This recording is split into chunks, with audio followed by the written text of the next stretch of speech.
इसलिए जितना हो सके उतना भजन करो। संत इसीलिए भजन करते हैं ताकि अंतिम समय का कुछ पता नहीं है, इसलिए भजन करते हैं। अच्छा देखिए, बुरा मत मानिएगा, अब बुरा लगे तो क्षमा करिएगा, लेकिन हम सभी जीवन की तैयारी करते हैं अच्छा जीवन बनाने के लिए। खूब पढ़ते हैं, बढ़िया जॉब चाहते हैं, खूब पैसा है ये चाहते हैं, सभी चाहते हैं कि इतना कमाए अपनी जवानी में कि बुढ़ापे पे आराम से बैठकर खा सके। ये सब चाहते हैं कि बस जीवन सफल हो जाए, लेकिन अपनी मृत्यु की तैयारी नहीं करते। कोई नहीं करता। वो तो शुक्र है कि भगवान ने मरण की डोर अपने हाथ में ले रखी है, नहीं अगर हम लोगों के हाथ में होती तो कोई नहीं जाता, फिर तो शमशान भी बांध करके ले जाया जाता। वो तो शुक्र है भगवान का कि वो डोर भगवान के हाथ में है। कोई मृत्यु की तैयारी नहीं करता, सब चाहते हमारा जीवन अच्छा हो, लेकिन कोई ये नहीं चाहता कि मृत्यु के बाद भी सुखी रहे।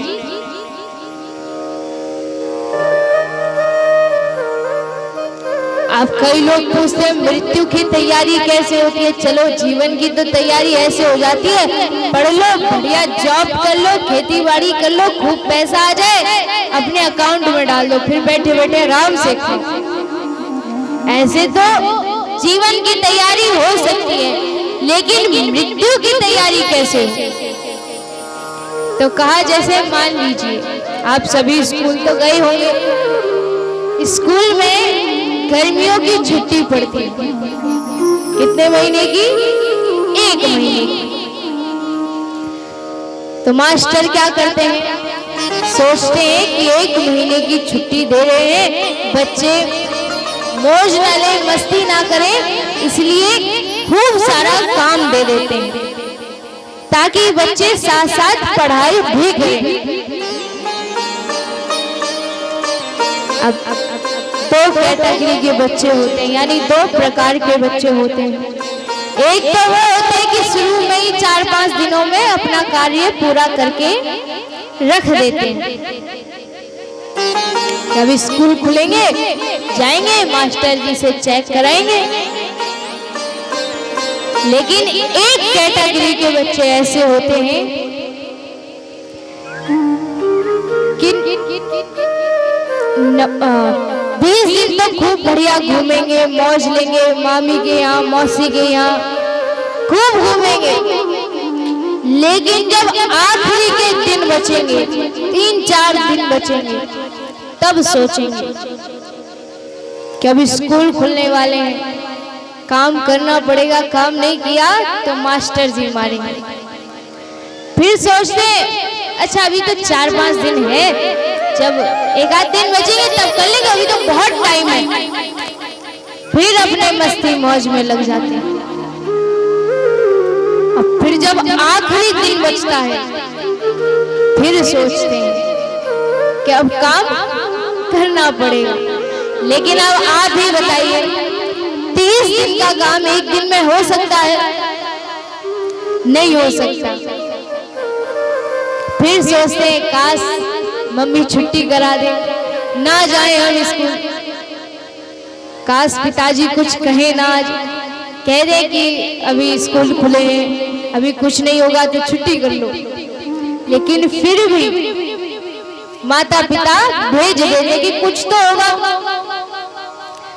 तो बेचारे जाते हैं डरे हुए हैं कि अगर मास्टर ने कॉपी चेक करी तो आधा पेज भी नहीं भरा, मार पड़ेगी। लेकिन फिर भी जा रहे हैं और जाकर के आखिरी वाली सीट पर बैठते हैं, ताकि जब तक हमारा नंबर आए तब तक पीरियड लग जाए, टीचर चेंज हो जाए, ये सोच करके पीछे बैठे। लेकिन जिन बच्चों का कार्य पूरा रहता है वो बढ़िया आगे वाली बेंच पर आकर के बैठते हैं और फिर जब क्लास में आकर के बैठ जाएं, फिर देखो उनका एटीट्यूड। फिर तो उन्हें बस यही लगता है कि हम ही हमें, बस आज तो हमारा काम पूरा है। फिर भले ही टीचर को याद ना हो कि हमने काम भी दिया था, फिर भी बच्चा कहेगा अरे सर आपने वो काम दिया था, चेक नहीं करना। फिर जिसका काम पूरा नहीं है वो भी सोचता है इसे अभी याद दिलाना था, कल कह देता जब मैं काम पूरा करा था। तो ऐसे ही दो प्रकार के मनुष्य होते हैं। एक जो जन्म लेते ही अपने कार्य में लग जाते हैं, जो संत महापुरुष होते हैं ये शुरू से ही अपने कार्य में लग जाते हैं, भगवान का नाम लेने में, भजन करने में। हमें भी कुछ साल की छुट्टी मिली है, किसी को 60 साल की, किसी को 90 साल की, किसी को 40 साल की। हमें भी कुछ साल की छुट्टी मिली है, फिर जाना हमें भी विद्यालय है, फिर जाना हमें भी वही है। तो संत ये सोच करके भजन करते हैं कि हम अपना कार्य पूरा कर लें, ताकि जब हमारा समय आए तो हम शान से जाकर के मास्टर जी से अपना काम चेक करा सकें। हमें शर्म के मारे नजरें ना झुकानी पड़ी, इसलिए वे शुरू से अपने कार्य में लग जाते हैं।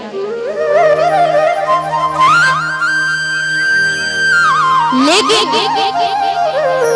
एक प्रकार के मनुष्य ऐसे होते हैं कि बेचारे पूरी जिंदगी तो अपने परिवार के साथ खूब मौज लेते हैं, मस्ती करते हैं, खूब पिकनिक बनाते हैं, लेकिन जब उन्हें लगता है कि हाँ भैया भजन करना पड़ेगा, तब माला लेकर के बैठते हैं। जब हाथों की भी क्षमता नहीं होती माला पकड़ने की, हाथ भी ऐसे ऐसे कांपते हैं, तब माला लेकर के बैठेंगे कि अब जाना वही है, तब उसी का नाम ले लो। इसीलिए हमें शुरू से भजन करना चाहिए, क्योंकि समय का कुछ नहीं पता। देखिए आज चतुर्थ दिवस है, 3 दिन से आप सभी कथा सुन रहे हैं। कभी मैंने ऐसा नहीं कहा होगा कि आप 24 घंटे भजन करो या गुफा में चले जाओ, संन्यास ले लो, गुफा में जाकर के बैठो, वहां तपस्या करो, या मंदिर के सामने दिन भर बैठे रहो। कभी ऐसा नहीं कहा होगा। अरे हम तो ये कहते हैं कि कभी भी आप फ्री बैठो, जब आपको लग रहा है कि अब कोई कार्य नहीं है, भजन करने लगो।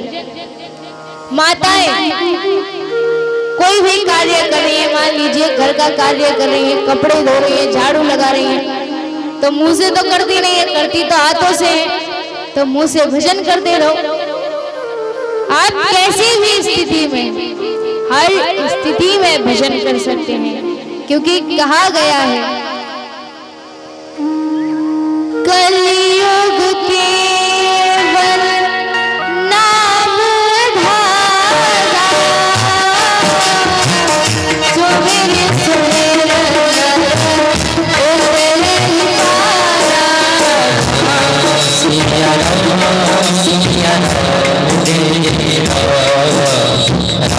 राम सिया राम सिया राम। क्योंकि कहा गया है कि ये कलयुग है, यहाँ सब चलता है, तो आप कैसी भी स्थिति में हैं, हर परिस्थिति में भजन कर सकते हैं। तो इसीलिए जब आप फ्री हो, जब भजन करिए। और देखिए अभी जैसे कि मैंने अजामिल उपाख्यान श्रवण कराया, तो उसमें भगवान के नाम की महिमा बताई गई कि भगवान के नाम से व्यक्ति का कल्याण कैसे हो सकता है।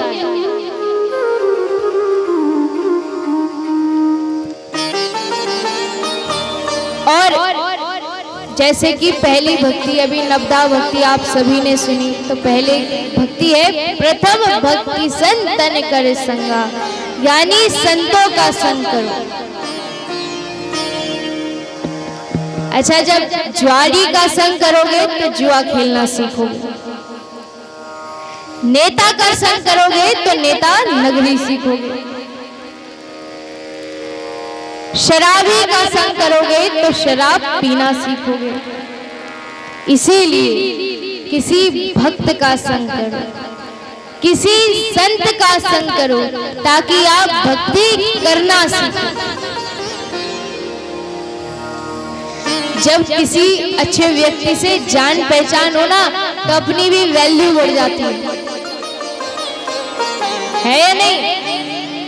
अब मान लीजिए कोई बढ़िया डॉक्टर है, उनकी पत्नी है, भले ही उन्हें आता कुछ नहीं है, अंगूठा टेको, लेकिन फिर भी उन्हें क्या कहा जाता है? डॉक्टर।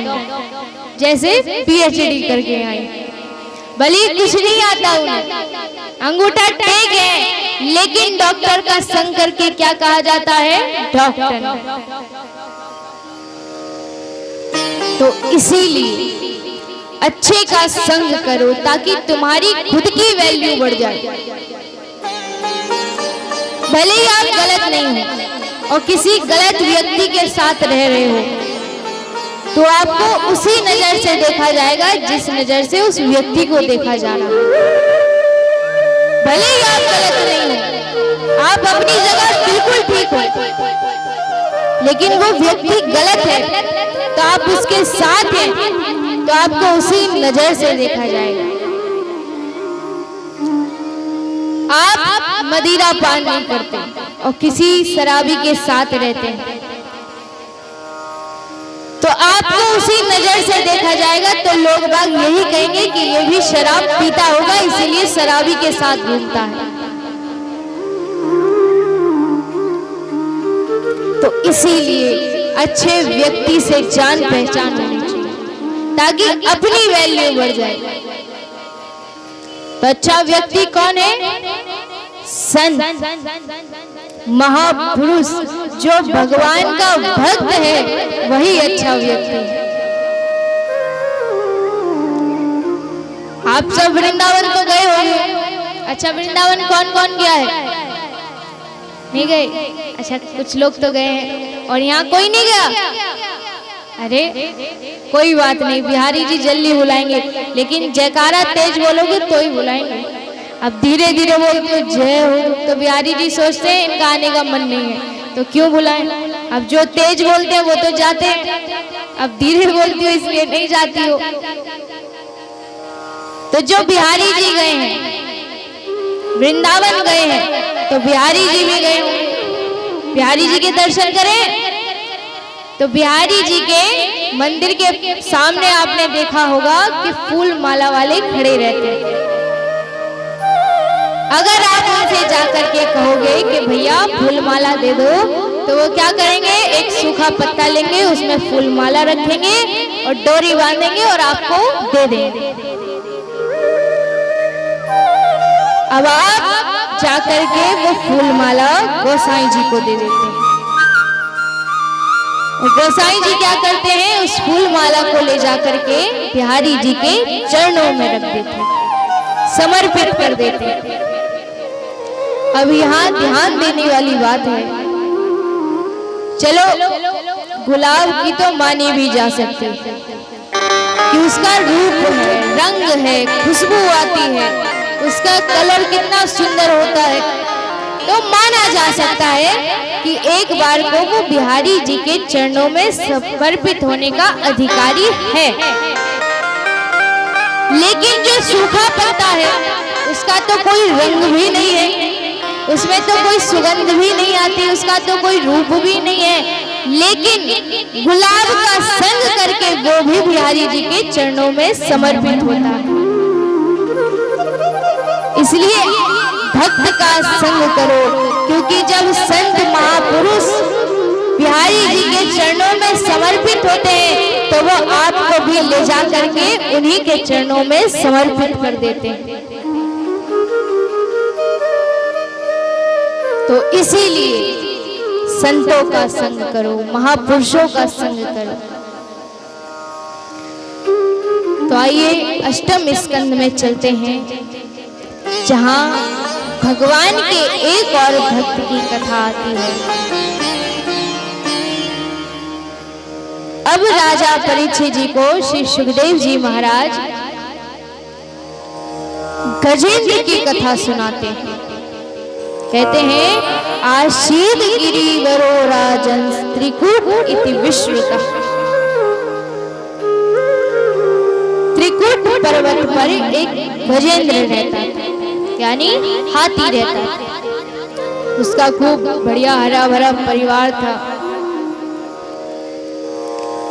तो एक बार उसका मन हुआ कि बहुत समय हो गया अपने परिवार के साथ कहीं बाहर नहीं गए, तो आज चलो पिकनिक बनाने चलते हैं। तो बेचारा सरोवर में जाता है, परिवार वालों के साथ स्नान कर रहा है सरोवर में। एक दूसरे पर पानी फेंक रहे हैं, सूंड में भर भर करके आनंद ले रहे हैं। उसी समय काल रूपी गिरह आता है और आकर के गजेंद्र का पैर पकड़ लेता है।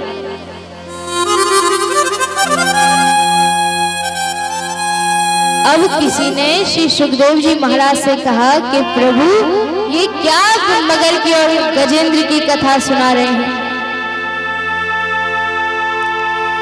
आप हमें भगवान की कथा सुनाओ, ये कहानियां मत सुनाओ। तो श्री सुखदेव जी महाराज कह रहे हैं कि ये कोई कहानी नहीं है, ये हम मनुष्यों की कथा है। ये जो गजेंद्र है ये कौन है? ये हम लोग ही हैं। ये जो गिरा है ये कौन है? ये एक मगर है। कैसा मगर? जैसे कहा जाए कि महाराज आप कथा में नहीं आए, कथा में आया करो, तो व्यक्ति क्या कहेगा कि महाराज कथा में तो आते मगर कुछ कार्य था। अब किसने पकड़ लिया? मगर ने। अगर कहा जाए महाराज वृंदावन आया करो, तो कहेंगे महाराज वृंदावन तो आते मगर बच्चों के एग्जाम थे तो आ नहीं। तो किसने पकड़ लिया? मगर ने। तो ऐसे ही गजेंद्र को मगर ने पकड़ रखा। तो गजेंद्र ने अपने साथियों से सहारा मांगा कि भैया अभी तो बड़ा आनंद ले रहे थे, अब आकर के रक्षा करो, हमें बाहर निकालो। तो सब हाथ खड़ा कर कर चले कि हम कुछ नहीं कर सकते। और गिरह अपनी ओर खींच रहा है और नीचे गिरा रहा है गजेंद्र को। गजेंद्र ने सोचा कोई बात नहीं, मेरे घर वाले चले गए, जाने दो, लेकिन मैं इतना कमजोर थोड़ी हूं।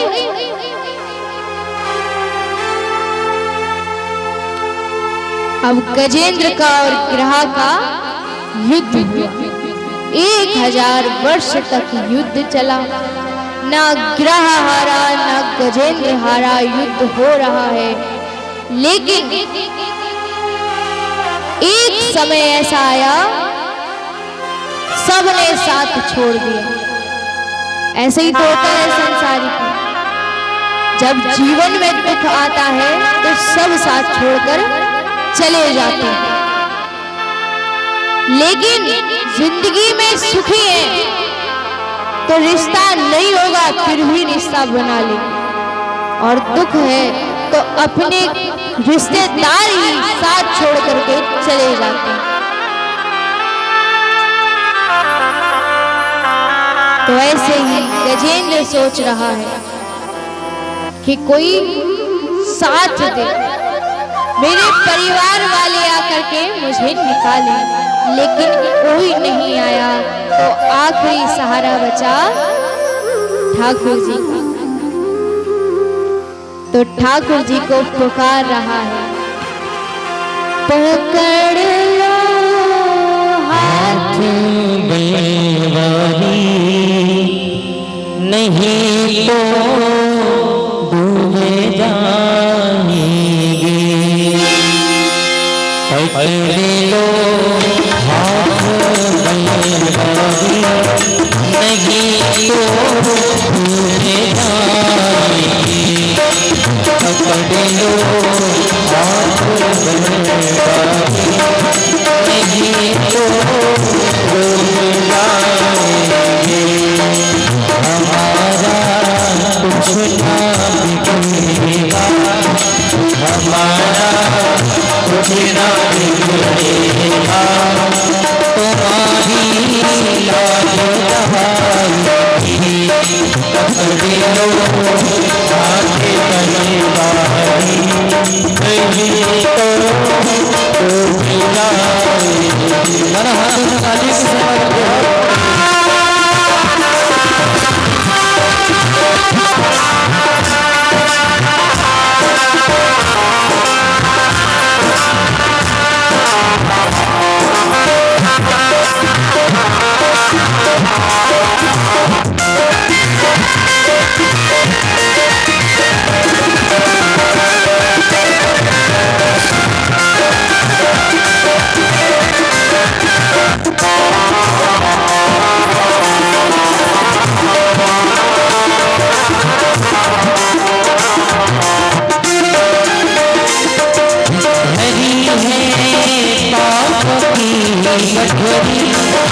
हमारे बारी हरी है पाप की बदली हमारे सजदे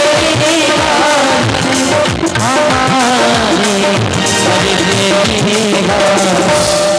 बजनता है बाकी बजन इसी से उठाएंगे। पकड़ लो हाथ बलवारी नहीं तो डूबे जाएंगे।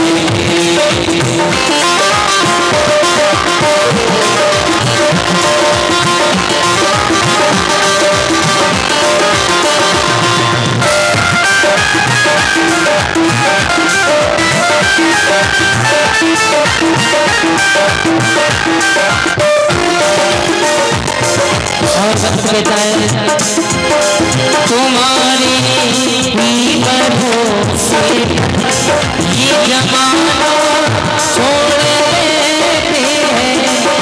तुम्हारी ही भरोसे जमाना छोड़ देते हैं। जमाना छोड़ देते हैं। जमाने भीतर देखो, जमाने भीतर देखो, इसी के पकड़ लो हाथ बलवारी नहीं तो डूबे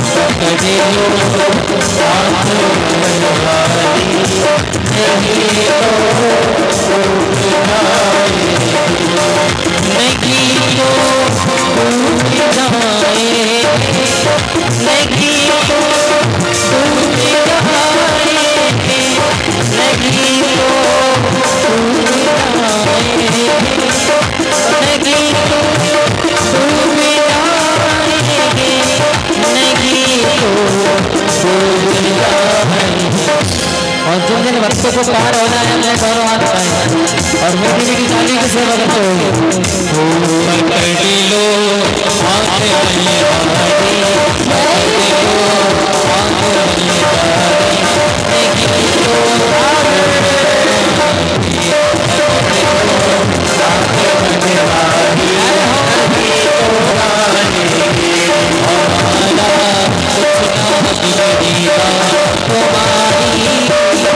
तो तुम्हारी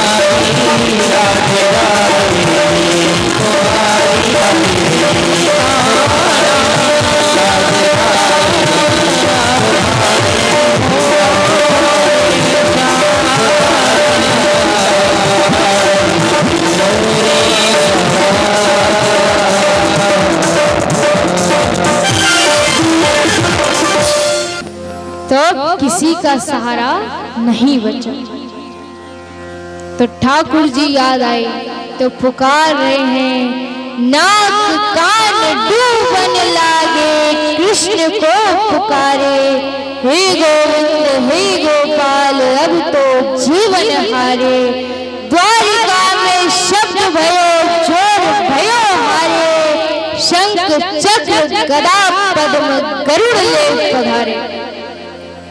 ठाकुर जी क्षण भर की देर ना करते हुए गरुड़ पर विराजमान होकर के आते हैं।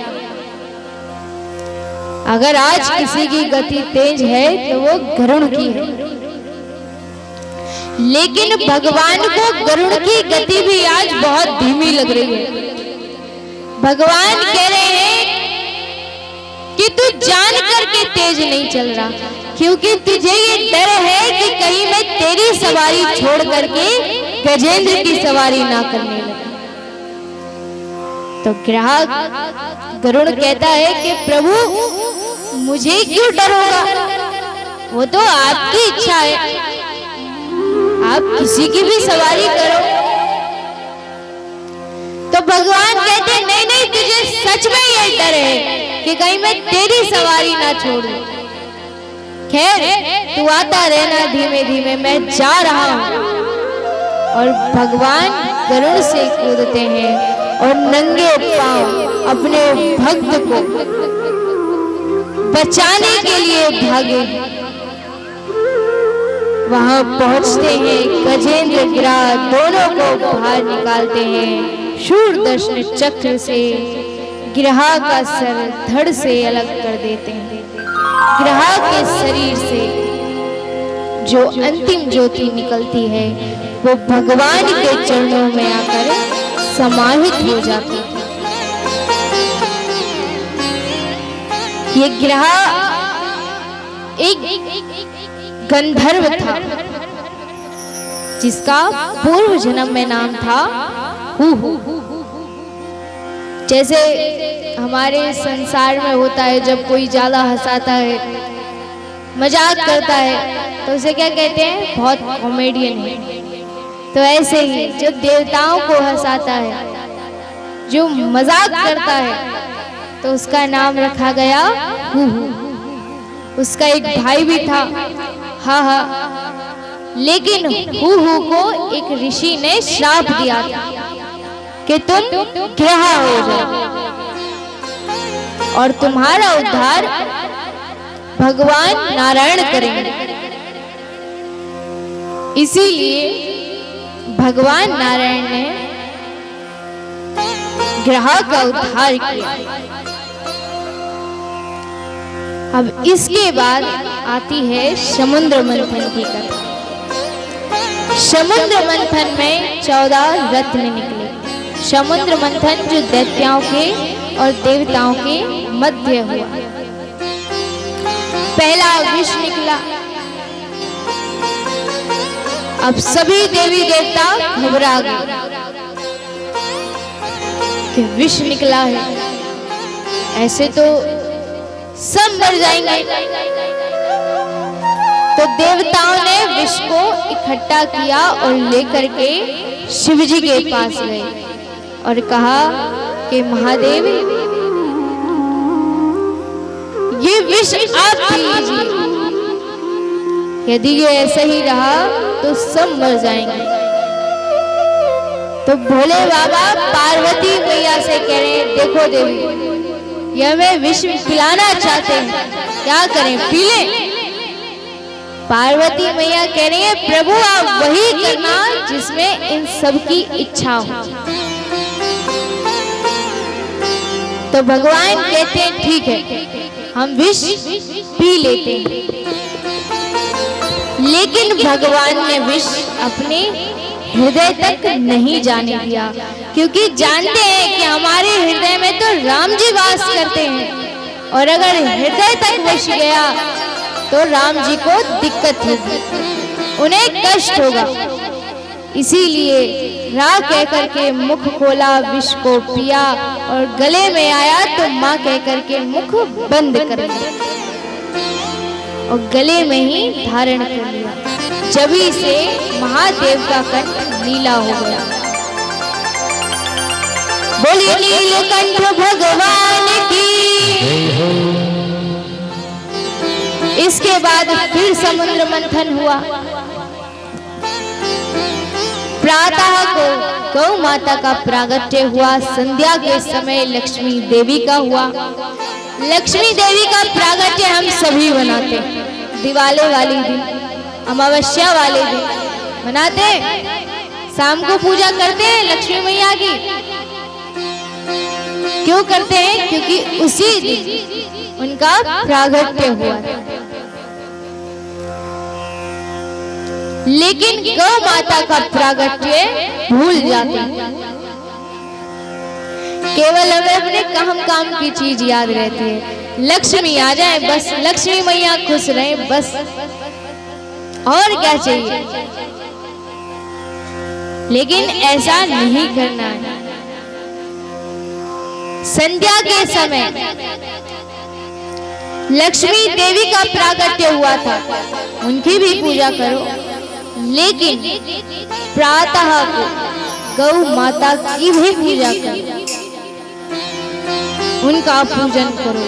उसके बाद संध्या को लक्ष्मी मैया की करो। फिर उन्हें खूब खुश करो। फिर खूब कहो, हे मैया हमारे घर आई है, कोई दिक्कत नहीं है। लेकिन गौ माता को भूल करके पूजा कर रहे हो तो पूजा अधूरी है।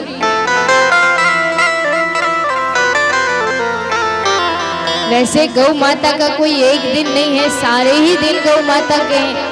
रोज गौ माता का पूजन करना चाहिए। लेकिन अगर रोज नहीं कर पाते हो तो अमावस्या के दिन सुबह जरूर गौ माता का पूजन करो, ये मत भूलो। तो समुद्र मंथन हुआ तो प्रातः को गौ माता का प्रागट्य हुआ। संध्या के समय देवी लक्ष्मी का। उसके बाद कस्तूरी मणि निकली, जो कि नारायण भगवान के चरणों में समर्पित कर दी। उसके बाद धन्वंतरी देव अमृत कलश लेकर के प्रकट होते हैं।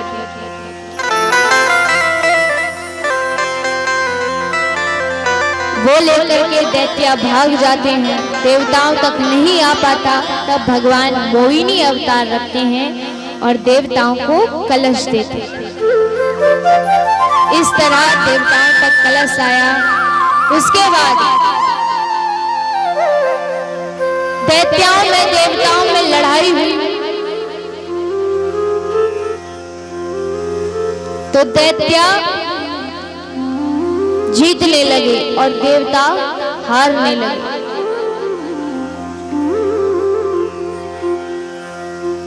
तो अब सभी देवता अपना स्वर्ग छोड़ करके चले जाते हैं, डर की वजह से कि कहीं दैत्य हमें कुछ कर ना दे। लेकिन जो देवताओं की माँ है अदिति, वो भगवान से ये निवेदन करती हैं कि हे भगवान, हमारे यहाँ कोई ऐसा बालक जन्म ले जो देवताओं को सही सलामत अपने स्वर्ग भेज सके।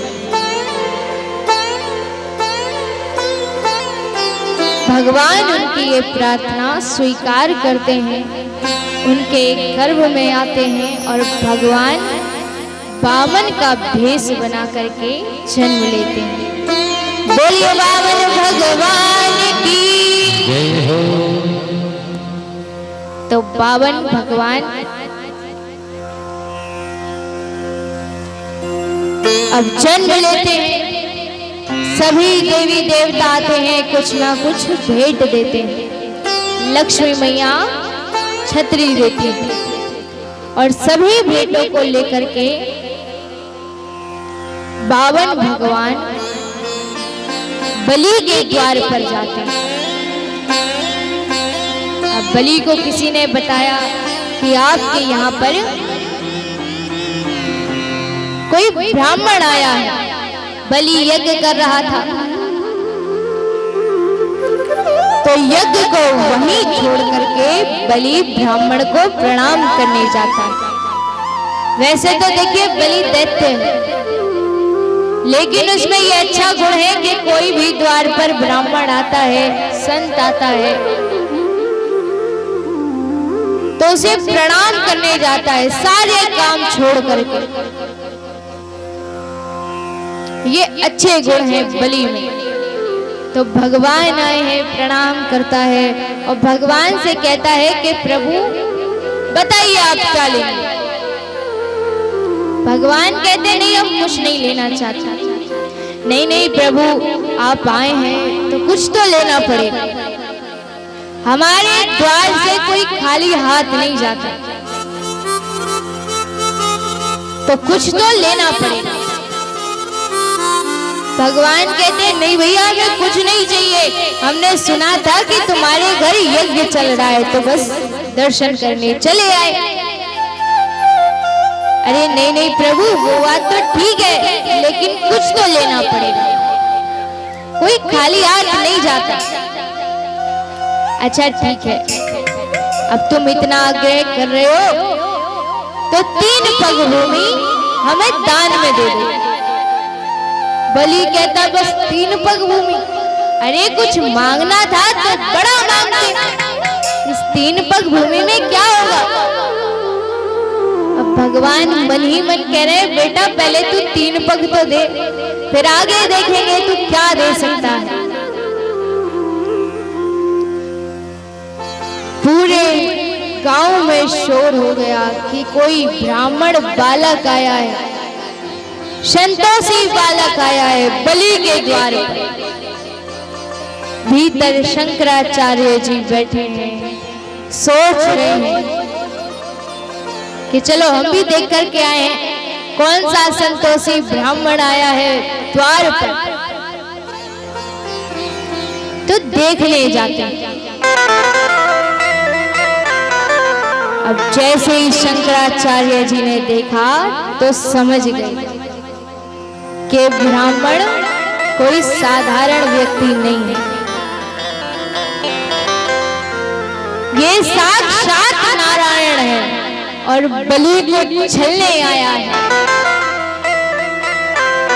तो बलि को समझा रहे हैं कि बेटा इसे कुछ मत देना, ये साक्षात नारायण है और तुझे छलने आया है। बलि कह रहा है प्रभु आज तक आपकी सारी बात मानी, गुरुदेव आज तक मैंने आपकी कोई बात नहीं टाली, लेकिन आज अगर आप कह रहे हैं कि ये नारायण है और मुझे छलने आया है तो आज इन्हें छल लेने दीजिए। अगर ये आज मुझे लूटना चाहते हैं तो लूटने दो, आज लूटने में ही मजा है। आज पहली बार भगवान हमारे द्वार पर आए हैं। वैसे तो अक्सर भक्त भगवान के द्वार पर मांगने जाता है, लेकिन आज भगवान मेरे द्वार पर आए हैं और कुछ मांग रहे हैं, अगर मैं नहीं दूंगा तो ये सही नहीं है, देना पड़ेगा। ठीक है जैसी तुम्हारी इच्छा। भगवान कहते हैं संकल्प ले लो, बलि संकल्प लेते हैं और भगवान कहते हैं लो नाप लो 1 2 3। भगवान कह रहे हैं ये तो तेरे 1 2 3 है, अब तू मेरे 1 2 3 देख। अब भगवान विराट स्वरूप बनाते हैं और नापना शुरू करते हैं। 1 पग भूमि में पूरा आकाश नाप लिया, दूसरी पग भूमि में पूरा पृथ्वी मंडल नाप लिया, तीसरा अभी भी शेष है। भगवान कह रहे हैं बता क्या दे सकता है, अगर संकल्प पूरा नहीं किया तो तुझे नरक जाना पड़ेगा। तो बलि कह रहा है प्रभु अब मेरे पास कुछ नहीं है, यदि तीसरी पग भूमि में आप कुछ लेना चाहते हैं तो तीसरा चरण आप मेरे सर पर रख दीजिए और सदा सदा के लिए मुझे अपना बना लीजिए।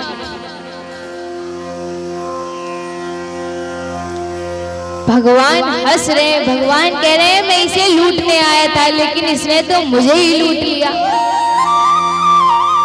तो भगवान अपना तीसरा चरण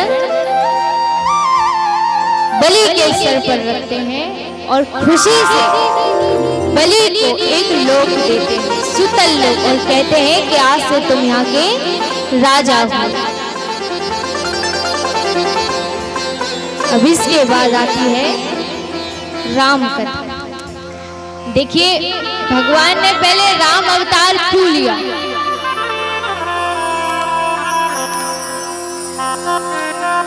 भगवान ने पहले राम अवतार इसलिए लिया क्योंकि राम जी की मर्यादा जानना जरूरी है।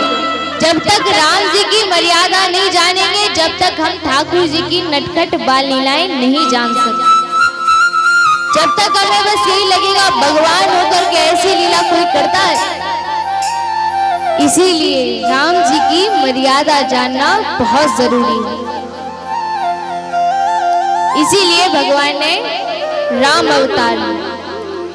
राम अवतार सूर्य वंश में हुआ। सूर्य वंश में महाराज अम्बरीश हुए, जिन पर भगवान ने अत्यंत कृपा की। उन्हीं के वंश में सगर हुए, जिनके 60,000 पुत्रों पर भगवान ने कृपा की। भागीरथी हुए, दिलीप हुए,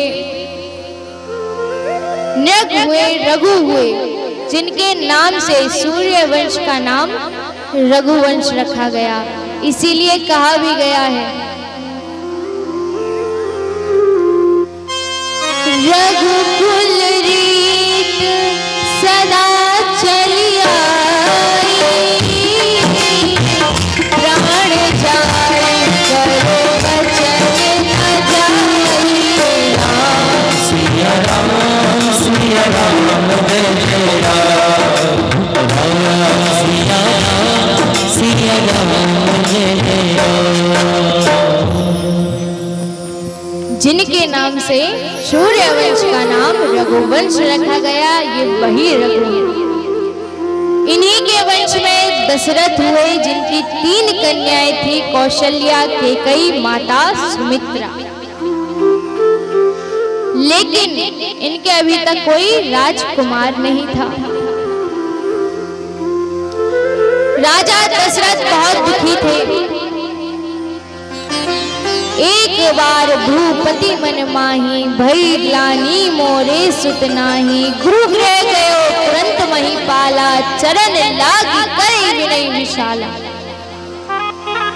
गुरु जी के पास गए, समस्या बताई। गुरु जी ने कहा कि घर जाओ, पुत्रष्टि यज्ञ करो और 4 राजकुमार तुम्हारे घर जन्म लेंगे। दशरथ जी घर आते हैं, पुत्रष्टि यज्ञ होता है। यज्ञ से खीर प्रसाद प्राप्त होता है। तीनों माताओं को खीर प्रसाद दिया जाता है।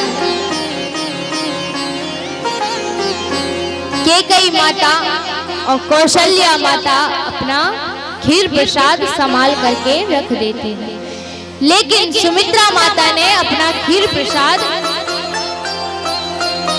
खिड़की पर रख दिया। तो एक पक्षी आता है, उसको लेकर के चला जाता है। अब जा रहा है, कभी पात्र इधर होता है, कभी इधर होता है, हिल रहा है बार बार। अंजनी मैया तपस्या कर रही थी, पात्र थोड़ा सा टेढ़ा होता है। अंजनी मैया के मुख में वो खीर जाती है और फलस्वरूप उन्हें हनुमान जी महाराज प्राप्त होते हैं। बोलिए हनुमत लाल की। तो इस तरह हनुमान जी महाराज का जन्म होता है। अब सुमित्रा माता जाती हैं, देखती हैं पात्र नहीं है, तो थोड़ा घबरा जाती हैं। कैकेयी माता कौशल्या माता के पास जाती हैं और कहती हैं पात्र नहीं है, मिल नहीं रहा, कोई लेकर के चला गया, अब क्या करें? तो कैकेयी माता कौशल्या माता उन्हें समझाती हैं, कोई बात नहीं, थोड़ा थोड़ा हम खिला देते हैं। तो कौशल्या माता और कैकेयी माता थोड़ा थोड़ा खिला देती हैं। उसके बाद तीनों रानियां गर्भवती हो जाती हैं। पूरा अयोध्या चमक रहा है। चैत्र का महीना है, नवमी तिथि आती है, शुक्ल पक्ष में भगवान श्री राम जन्म लेते हैं। बोलिए श्री रामचंद्र भगवान की। भगवान जन्म लेते हैं, लेकिन भगवान अकेले नहीं आए, अपने साथ 3 भाइयों को और लेकर के आए। तो आइए, बधाई बट रही है अयोध्या में, तो बधाई का आनंद लेते हैं। प्रकृति है प्यारों भैया, अब में बाजे बधाई।